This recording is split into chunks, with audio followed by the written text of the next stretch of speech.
15 hal yang tidak Anda ketahui tentang Amazon.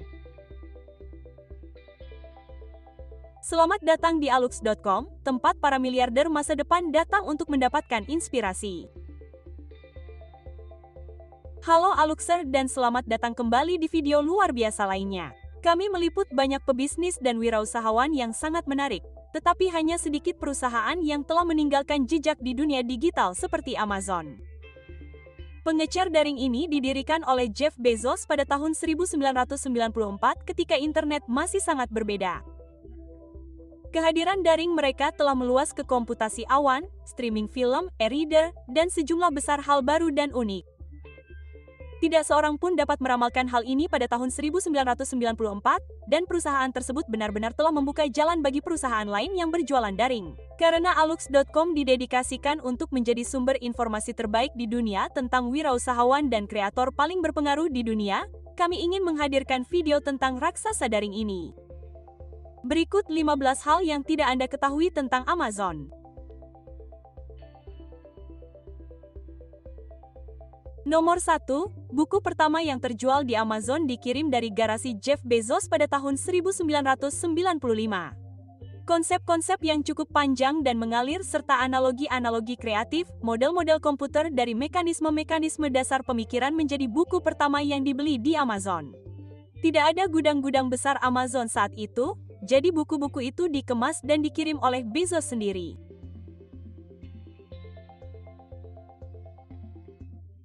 Nomor 2, Kindle awalnya diberi nama Fiona. Selama pengembangan Kindle, Kindle diberi nama Fiona sesuai dengan karakter dalam The Diamond Age karya Neil Stephenson, sebuah novel tentang buku interaktif yang sesuai.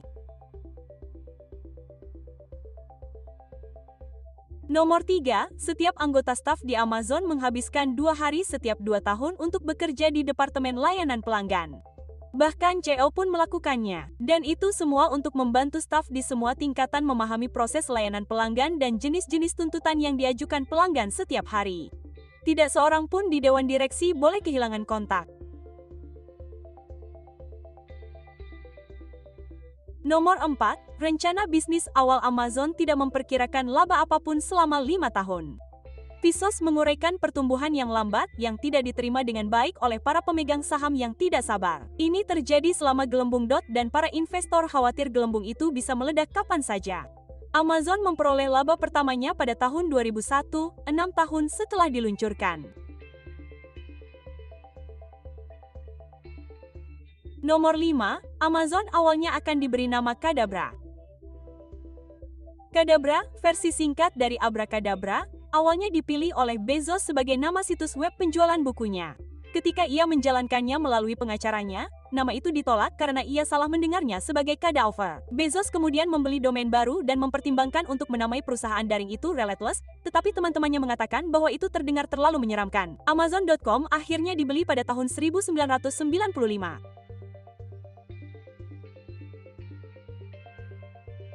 Nomor 6, Amazon tutup selama 49 menit pada tahun 2013 dan mereka kehilangan penjualan senilai 5,7 juta dolar. Kalau Anda tidak yakin berapa banyak uang yang mampu dihasilkan Amazon setiap hari, mereka tidak memiliki penjualan selama hampir 1 jam dan kehilangan 5,7 juta dolar.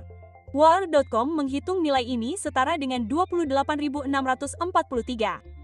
Kindle Fire dan 428.893. Pasang celana boxer pria terlaris mereka.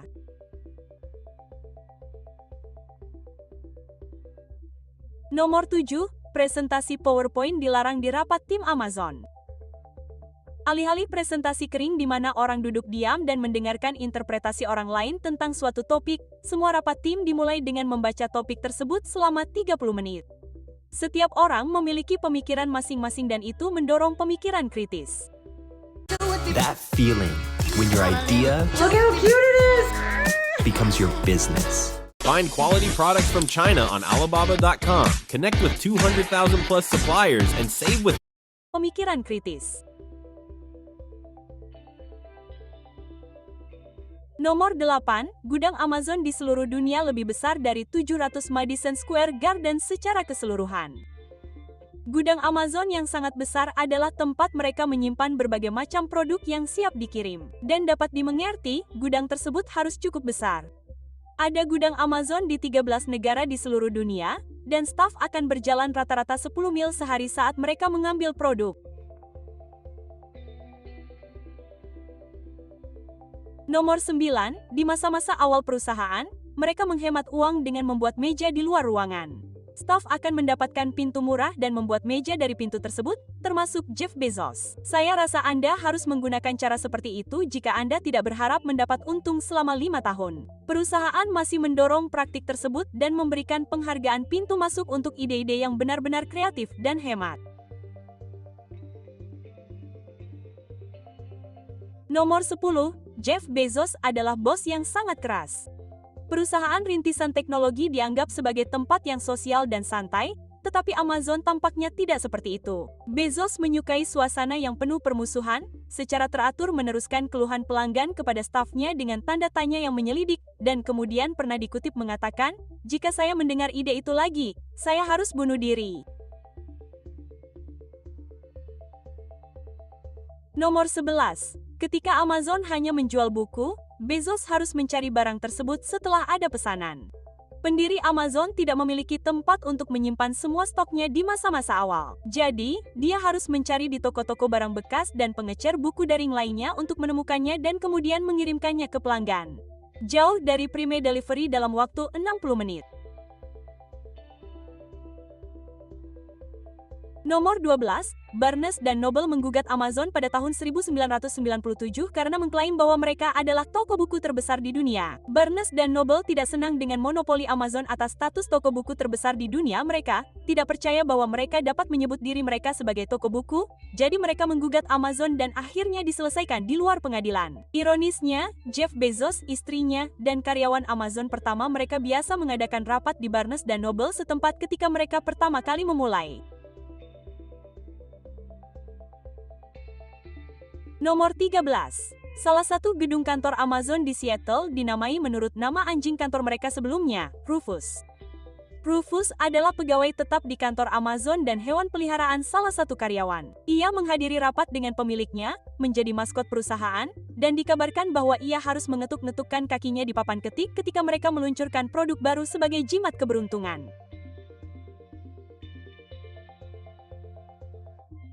Nomor 14. Pada Cyber Monday 2014, Amazon menjual 300 produk per detik. Cyber Monday mungkin adalah hari belanja daring terbesar tahun ini, dan Amazon adalah rajanya. Kekayaan bersihnya kini diperkirakan mencapai 175,1 miliar dolar. Lumayan untuk perusahaan yang terbuka soal tidak meraup laba selama 5 tahun. Nomor 15. Rumah di Seattle tempat Jeff Bezos mendirikan Amazon masih memiliki kotak surat yang diperbesar. Bisnis yang tengah berkembang itu menerima begitu banyak surat dan katalog buku sehingga kotak surat biasa tidak akan cukup. Rumah itu terjual pada tahun 2009 dan pembelinya tampaknya tidak tahu bahwa ia memiliki sepotong sejarah internet. Seperti banyak perusahaan internet, ada banyak mitos seputar Amazon, orang-orangnya, dan operasinya. Namun, perusahaan itu masih memenuhi narasi perusahaan rintisan internet yang sempurna itu. Perusahaan itu dimulai oleh satu orang di garasi, dan sekarang menjadi fenomena bernilai miliaran dolar.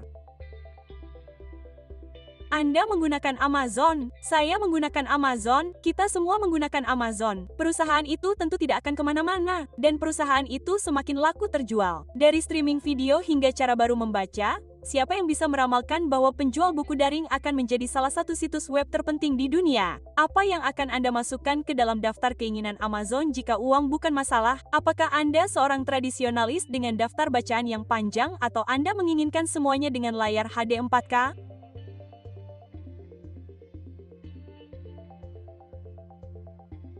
Oh, Anda masih di sini? Nah, berikut fakta menakjubkan lainnya tentang Amazon untuk Anda. Seorang pelanggan lanjut usia mengeluh kepada Amazon bahwa ia harus menunggu keponakannya yang masih muda untuk membuka paket Amazon untuknya karena kotak-kotak itu terlalu keras untuk dibukanya. Sebagai tanggapan, Jeff Bezos meluncurkan desain baru. Terima kasih telah meluangkan waktu bersama kami, Aluxer. Pastikan untuk berlangganan agar Anda tidak pernah melewatkan video. Jika Anda ingin lebih banyak, kami memilih sendiri video-video ini yang mungkin Anda sukai. Atau kunjungi alux.com untuk konten kehidupan mewah terbaik di planet ini. Jadilah bagian dari komunitas penggemar kemewahan terbesar di dunia.